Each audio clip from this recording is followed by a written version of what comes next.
Welcome back to ATVN. What can I tell you? The men of Troy football squad had a most forgettable 2012 season that disappointed fans and left heads rolling. Today, a new season begins as spring practice kicks off. The Trojans will have 16 starters back for the 2013 season, including 8 starters on offense. The team also shuffled through the coaching staff while replacing both coordinators. The spring practices will culminate with the spring game taking place on April 3rd.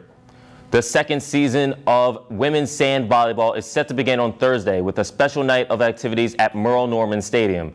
Not only will there be a formal dedication of the new stadium, but also the team will play in an exhibition match against former Trojans and silver medal Olympians April Ross and Jennifer Kessie.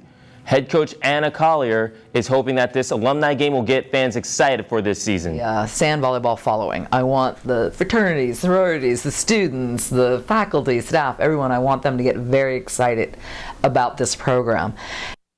And band will follow up the big Thursday with LMU and Florida State on Sunday.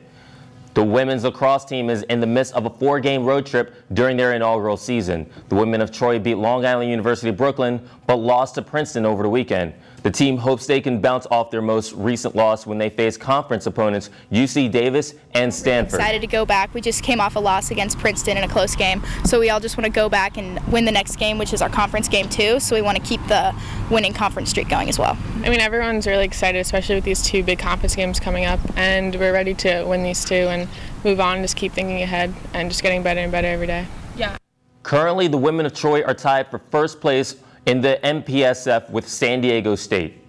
The men's hoops team runs against Washington tomorrow in Seattle. Going into the game, center Dwayne Dedman says the Trojans are pushing for the big dance. To the NIT, but we're trying to go to the you know what I'm saying, the big dance. So if we focus and buckle down how we're supposed to, and then when we go try and get this sweep out in Washington and get the wheels rolling when we head into Vegas, then I feel like we have a good chance on that. The Trojans will stay in the Pacific Northwest for Saturday's game at Washington State University. USC men's crew is undefeated and is looking to keep their winning streak alive this weekend in Arizona, but the team has more hurdles to overcome than racing the boat next to them. ATVN's Tara Campbell hopped aboard.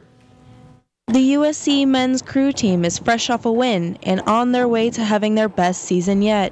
But practicing 20 hours a week can take a toll on the players and the boats. The players don't receive any of the benefits the Division I USC sports receive, making it hard to keep up with equipment and school demands. We would have to, prove to the athletic department that, we're worthy of this. The names of alumni donors are on the team's boats, but these boats are still being held together by duct tape. Right next door to the men's crew tent is the women's varsity crew facilities. Women's crew gets the proper equipment while putting in the same amount of practice time. One crew member has been on both sides of the spectrum.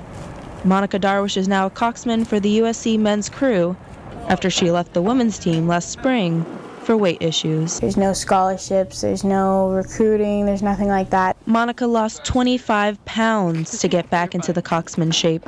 Her sheer passion for the sport clearly outweighed the benefits of playing on the varsity level. Today I woke up at 4:30 and I have class until 10 p.m.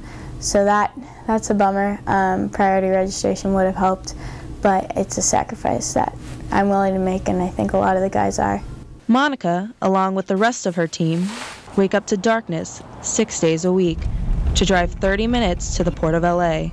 They practice in below 40-degree weather for 3 hours. That time seems like nothing for what I get out of it. The 40 crew members truly are the epitome of Trojans fighting on. Tara Campbell in San Pedro, ATVN. Thank you, Tara. The Chicago Blackhawks make this week's Got Skills for earning at least a point and a record 22 straight games to open the season. Of course, the Blackhawks are facing the Minnesota Wild tonight, one of the teams that beat them in overtime, but it looks like they're on to their 23rd straight game with a point. They're up 4-1 against Minnesota.